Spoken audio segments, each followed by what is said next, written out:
Hey y'all, thank you for joining me on another video. 3 years ago, I said enough. 3 years ago, I drew the line. 3 years ago, I became free. 3 years ago, I had my ex removed from our home and I started on the journey of being healed.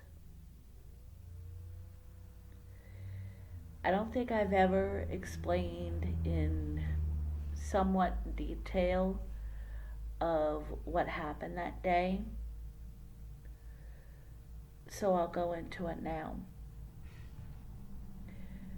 A little bit of a backstory.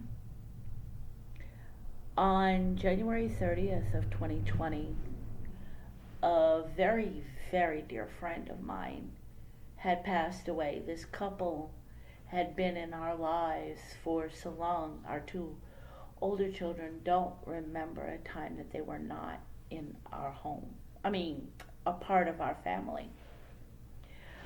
And the husband died sort of unexpectedly. He had been sick for a while, but signs were showing that he was going to pull through. But unfortunately, he didn't. Fast forward to February 10th of 2020 when they had his memorial service. Of course, we attended. The husband was our daughter's godfather, and quite sadly, about the only father figure she had, a true father figure, other than her best friend's dad was also a father figure to my daughter, which it's tragic, but I am grateful for these two men that my daughter had them to fall back on. And it hurts. But so I knew that our daughter would be there too. But being as our two older children were estranged from us because of my ex, I knew that she wouldn't be talking to us. So I had already come to grips with that and didn't have an issue. We get to the memorial service, we arrive a little bit early, and just as I had expected, my ex started right out of the gate trying to get attention for himself. There was a table set up with the husband's urn and some pictures around, memories of him. And my ex goes up there to the little table, gets down on his knees, and just does like this on the edge of the table and acted like he's all sorrowful. When, truth be told, probably couldn't have cared less that the man had died. The only people he cared about were those he could use or that were of some benefit to him. So, after a few minutes, when I was getting a belly full of his foolishness, I asked him to come back to the seat, and I told him that I was worried with him bending down for so long that he'd get hurt. I used that as an excuse. So he came back to where I was sitting, leaned over, whispered in my ear, and said, "The next time I go up there, do not call me back and interrupt my grieving." Acting like he was the only one to grieve. Acting like he didn't have a widow and two daughters that were grieving his death. But I let it go. Well, then our daughter arrived, and she sat a couple of pews behind us. And throughout the entire service, my ex-husband, kept looking towards her. And then he whispered to me that she holds a grudge even at a time like this, because she evidently mean mugged him. Um, she would to later tell me that she didn't even look at him, so she didn't know how her face looked. But obviously, she's grieving the death of her godfather, so of course it's not all happy. But in his mind, he mean mugged her, or he could have just said that in order to start an argument with me, which that's what he had done. So, as the service kept going and kept going, he started crying.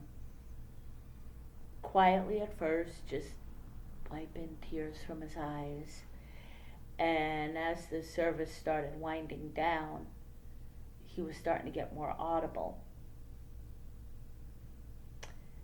Then after the service ended, when it's tradition for everybody to get in line and give the surviving family their condolences, he started with an Oscar-winning performance. He started crying and carrying on, and oh my gosh, I was mortified. And people were coming up to him, giving him their condolences, because I found out they thought that he was the friend's brother. And he said no, he wasn't the brother, he was just a very dear friend. But I'm like, oh my gosh. And then he's taken away the comfort that his widow and daughters deserved, not him. So here I am trying to figure out what can I do to get him out of there. Because there was supposed to be a meal afterwards downstairs in the basement of the church, and I didn't want him there because I knew he would try to go talk to my daughter, and I knew my daughter didn't want to talk to him.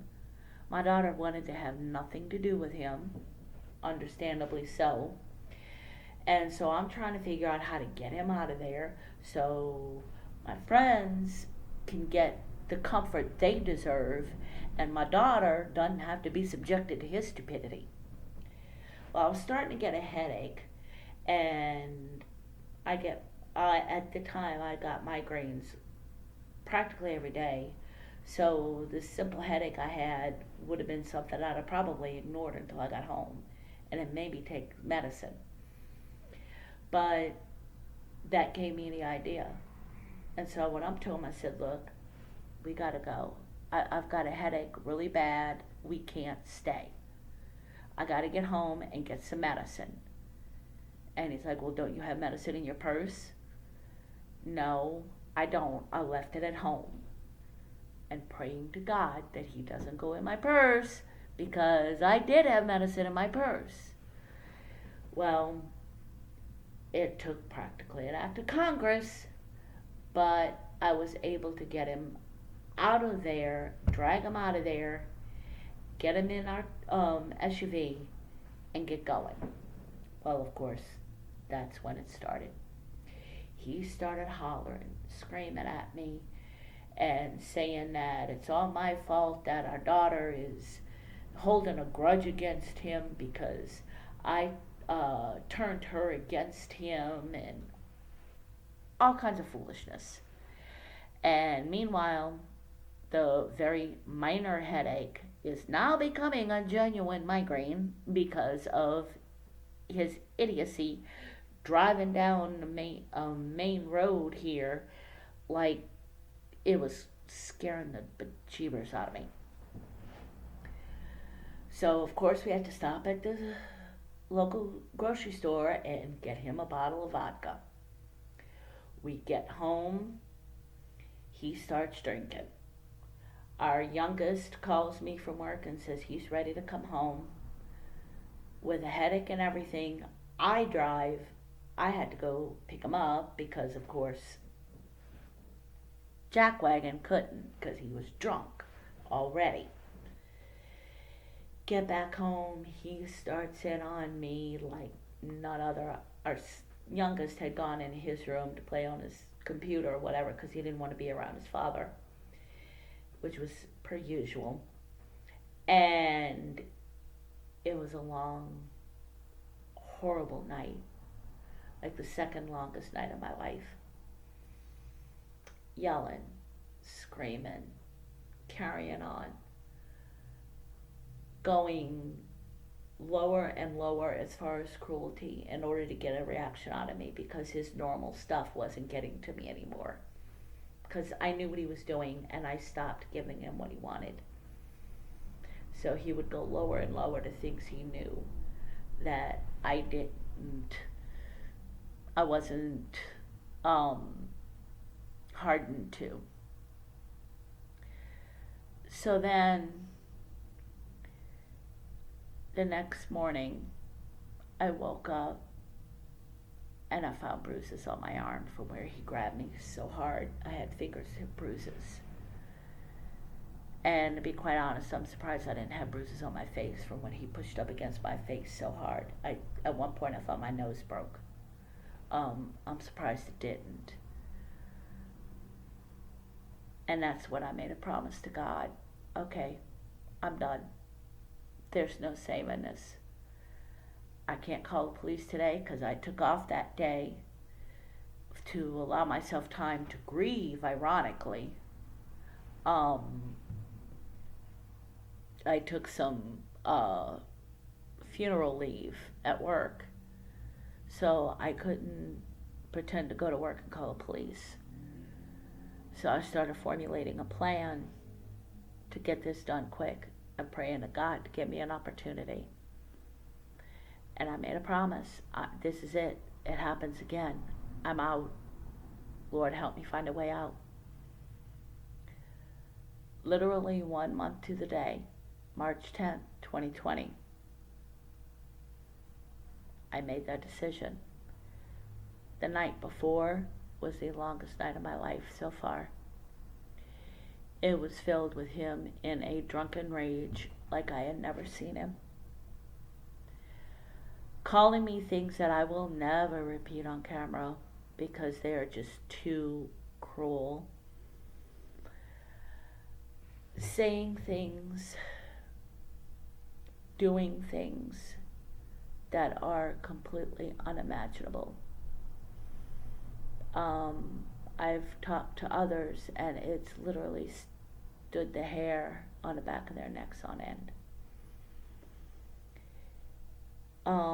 I cannot accurately describe how horrific that night was. He drank, he had one of those big bottles of vodka, and he drank, by the end of the night, I would say 2/3 of it. And then in the middle of all of this rage and making me feel like I was gonna snap. I mean, y'all, I literally felt like I was gonna snap. Because he had me going so crazy. He went in the other room. And I'm curled up in our bed in a ball in the fetal position, literally crying my eyes out, crying so hard my nose started bleeding, which that has happened before. He's made me cry so hard that my nose started bleeding. And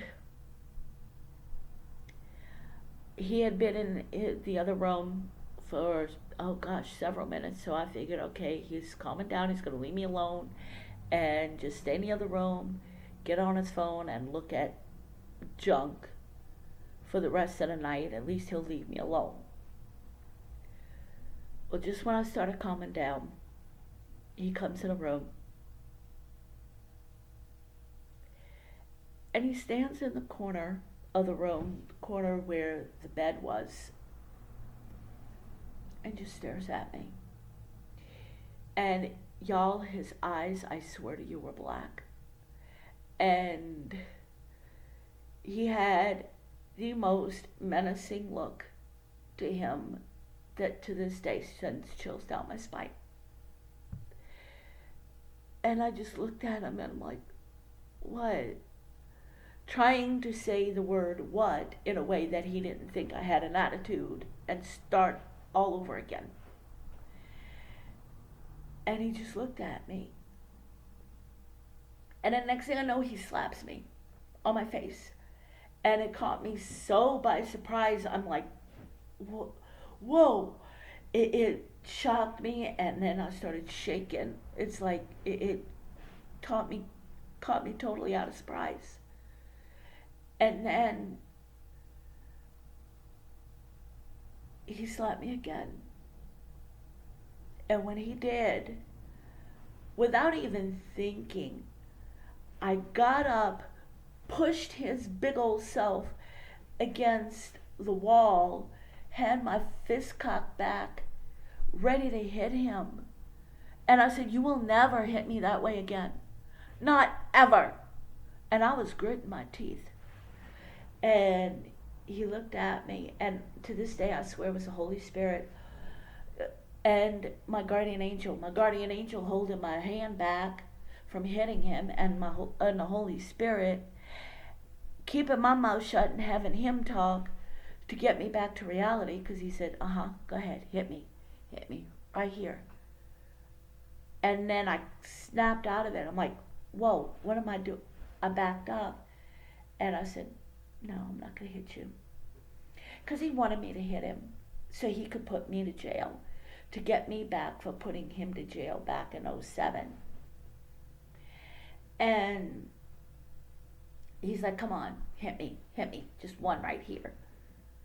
And I said, no.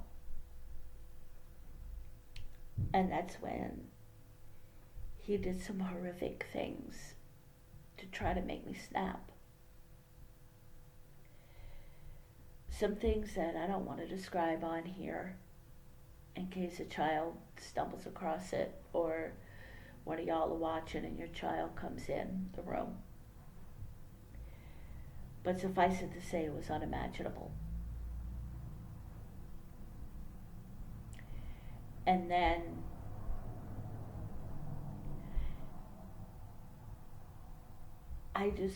when I was at my closest to feeling like I was going to snap, I prayed, God, please just let him stop for the night. And I looked at him and said, look, I've got work in the morning. Please stop. Let me calm down and go to sleep. And then he accused me of wanting to hold off on trying to work things out, like anything could be worked out in the heat of that much anger. And I'm like, no, we could take on this conversation later. I just want to get some sleep so I can work.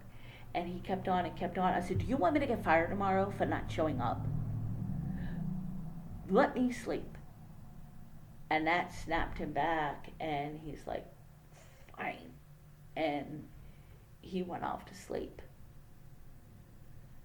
And it took me at least an hour and a half to calm myself down to get back to sleep. And then the next morning I woke up, I was still shaking, as if I still had an adrenaline rush in me. I went to the bathroom. I looked in the mirror to look to see if I had any bruises on my face, and I didn't, amazingly enough. But I had bruises on my arm. Again, from fingerprint bruises from grabbing my arm so hard. And I'm like, God, I made that promise. I'm keeping it. Just find me a way out. Then I walked back in the room to get ready, and he's like, I can't drive today. You're going to have to drive the truck. And I'm like, our son has to work. And he says, well, he'll just have to take an Uber because I can't drive. And I'm like, oh, thank you, God. I knew right then and there that was it. So the plan was I was going to go to the store, grab some cash out of the ATM, come back, give it to him for our son so our son could catch a cab to work that day. and then I was just going to go to work. Well, I had other plans. I got dressed like normal, even put makeup on like I was going to work. I drove to the market, parked in the parking lot, but I didn't go in. I got on my phone, called the call out line of my job at the time and said, look, I'm not making it today. I got a family emergency. I will explain later. Let my boss know. I will call him later when I can to explain the whole thing. Bye. Click. I took a deep breath and I called the police. Police came out. Very nice female officer talked to me, looked at the bruises, asked if she could take pictures. I'm like, yeah, sure. I purposely wore an off-the-shoulder sweater that day, so that way I just had to do this and they could see the bruises and I wouldn't have to take my arm out of the thing or anything. Took pictures.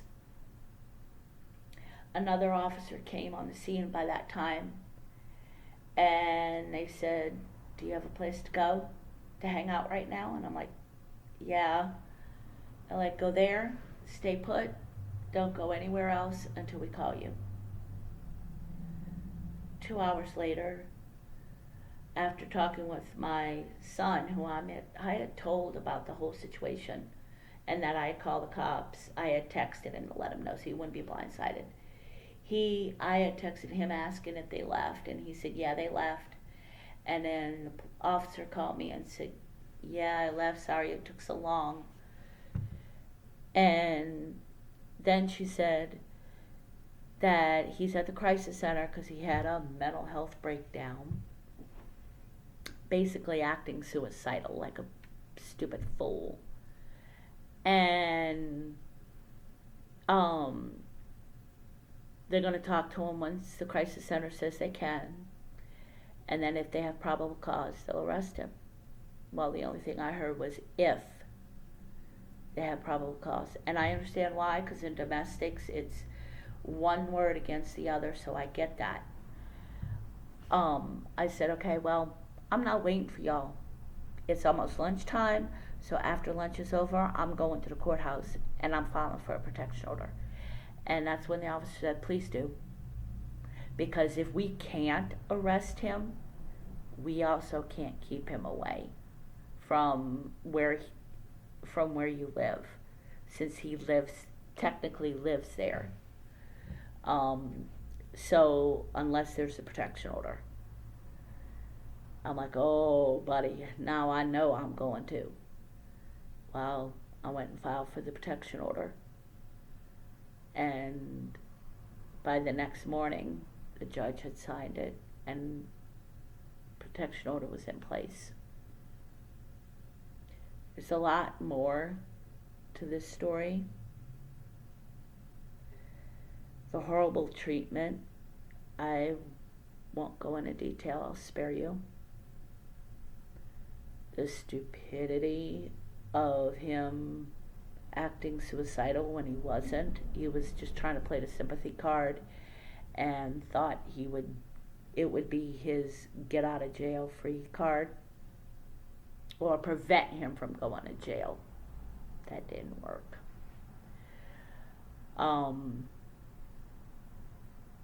The many nights of nightmares that I still get on occasion, though they have gotten better. The healing. I'm not the woman I was then. The woman I am now would never put up with that. And I've proved that to myself a couple of times since then with other individuals. I am way stronger than I ever was. And I pray to God that I am never that weak again. Be honest, I know I won't be. I won't allow myself. Yes, my kids are grown.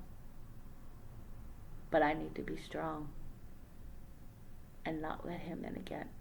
Oh, he's tried covert ways and they didn't work.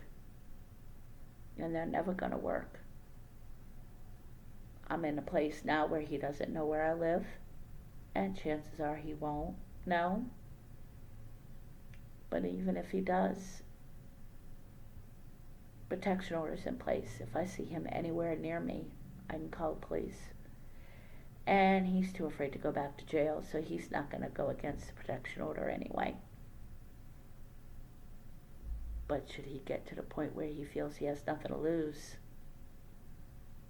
he'll find out how well I can defend myself. I'm not what I was. I'm way better, way stronger, and way better off without him. It was not easy to leave, especially after 32 years.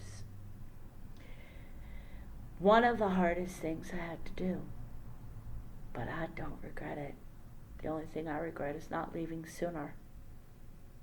But I didn't have the information or the knowledge that I did when I left. So I'm here now.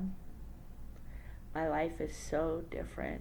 It took a 180 turn in the total opposite direction. I'm doing a job that I absolutely love. It's my passion. I'm a family support worker, helping families that are involved in the CPS system. I am the children's ministry director at my church. I teach Sunday school for the kids. I'm doing a lot of things that I've been wanting. And I have a bucket list. If y'all knew me, you would know that's something that's huge. And I may not ever cross everything off on that bucket list. But it won't be because I have him around. It'll just be because of circumstances or whatever. And for the first time in my life, I have goals. Goals that I'm working towards. That, again, the only reason that I wouldn't fulfill them is because of something I'm doing, not doing, or it wasn't meant to be. Not because of him. Y'all have a good day now. Stay blessed and have a good week.